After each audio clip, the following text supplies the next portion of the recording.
Hello friends, welcome back to my channel B.SC YouTube channel. नोंथांखौ बयखौ बराय so friends दिनै video नोंथांमोननो खोन्थागोन जेनाखि गुवाहाटी इउनिभार्सिटिनि आन्दाराव थानाय जेनाखि BA B.SC B.Com second sem fourth sem and six सेमेस्टारनि फर्म फिलआपनि सोमोन्दै ओके स' बेवहाय मा जादों बे जालाहाय सेकेन्ड सेमेस्टारफोरनि फर्म फिलआपहाय बे जेनाखि गुवाहाटी इउनिभार्सिटिनि अफिसियेल नटिसआवहाय मा बुंदोंमोन जेनाखि BA B.SC B.Comनि जेनाखि second sem fourth sem and six सेमेस्टारनि जेनाखि फर्म फिलआपहाय 1 जुलाइनिफ्राय स्टार्ट जागोन होनना बुंदोंमोन दा बेवहाय मा बुंदों जेनाखि जोङो जेब्लानाखि जोङो गुवाहाटी इउनिभार्सिटिनि अफिसियेल वेबसाइट जेनाखि guportal.com आवहाय जेनाखि guportal.in आव वेबसाइटआव थांनानै फर्म फिलआप खालामनानै थाङोबा मा सेकेन्ड सेमेस्टार होना मोनसे प्रब्लेम जादों बेवहाय मा होनदों बेयावनो इम्परटेन्ट बाथ्रायानो जादों बेयाव मा बुंदों जेनाखि जोङो जेब्ला फर्म फिलआप खालामनो होननानै जेनाखि गुवाहाटी इउनिभार्सिटिनि अफिसियेल वेबसाइट जेनाखि guportal.in आवहाय थाङो होमबा बेवहाय मा देखायदों फार्स्टआवनो जेनाखि एप्लिकेशन आइडि एन्ड बिनि सिगाङावनो application ID and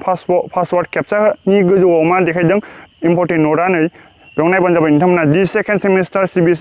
CBCS regular batch exam form fill up will be open after the lockdown दा बेयाव मा बुंदों जेनाखि CBCS जेनाखि सेकेन्ड सेमेस्टार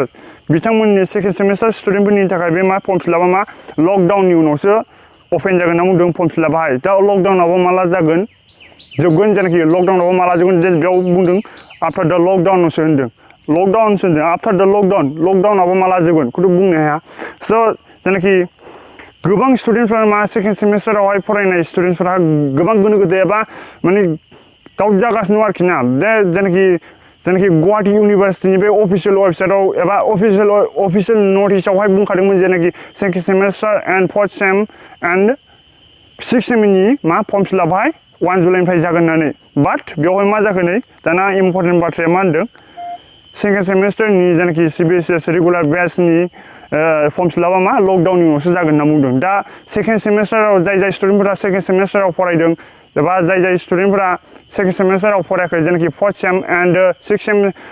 एन्ड सिक्स सेमेस्टारना दा जागासिनो दङ अनलि मा जोंनि बे सेकेन्ड सेमेस्टारनाल' दा फर्म फिलआपआ जायाखै आरोखि ना जेनाखि स्टुडेन्टफोरा फर्थ सेम एन्ड सिक्स सेमेस्टाराव फरायो बिसोरना मा फर्म फिलआपआ दा जागासिनो दं नोंथांमोना बानायबानो जाबाय बे जेनाखि गुवाहाटी इउनिभार्सिटिनि अफिसियेल वेबसाइटआव थांनानै जेनाखि guportal.com आवहाय थांनानै जेनाखि guportal.in बे वेबसाइटआव थांनानै नोंथांमोना एप्लाइ खालामफैबानो जाबाय नोंथांनि बे फर्म फिलआपखौ खालामफैबानो जाबाय एबार मा आगोलाव बानायखानाय नालाय माने एबारनि फर्म फिलआप खालामनाया सिम्पोल माने नोंनि कर्स एबा नोंथांनि